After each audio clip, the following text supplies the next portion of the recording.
Let's look at when a zero crediting is a hero, a current event when the market dropped and there was no downside risk for a fixed-indexed annuity. In early 2020, the world changed as a result of the COVID-19 pandemic, which hit our country and the world as a whole. COVID-19 created unprecedented challenges and, yes, affected the financial market greatly. On February 19th, the S&P peaked at 3386, and in just 33 short days, it dropped nearly 40% down to 2237. To demonstrate the impact of a 40% loss, let's look at some simple numbers. If you had $1,000 in the market and lost 40%, you would now have $600. What would it take to get back to where you started? Most would think just 40%. However, $600 times 40% equals $240. That only gets you back to $840. So, you would need more than 40%. It's actually 66.6% just to get back to where you started. What if you had something in place that would keep your money from dropping into these negative numbers? Even a 0% loss would be better than a 40% loss.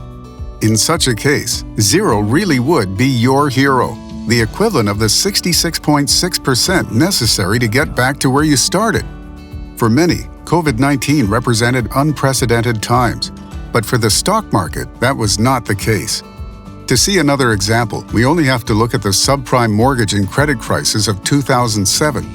On October 9th of that year, the S&P peaked at 1565, and over the next 517 days, it dropped nearly 57%, down to 677. Ouch! Do you know people who were impacted by this slump in the market? If only zero could have been their hero. And another recent example that most remember living through happened at the turn of the century with the dot-com bubble to the dot-bomb burst. This time, March 24, 2000 represented the S&P's peak of 1527, only to be followed by a 929-day drop of 49%, landing at 777. In this case, 777s was not so lucky for those riding the market. Do you think you could have ridden that roller coaster for nearly 3 years? Or would you have been wishing you had zero as your hero? These are just 3 recent examples of peaks and troughs in the market. You don't have to look too hard to see many more on the road behind us, and it doesn't take a crystal ball to realize there will be more to come. The only question is, will you ride the market down with all the others, or will you allow zero to be your hero?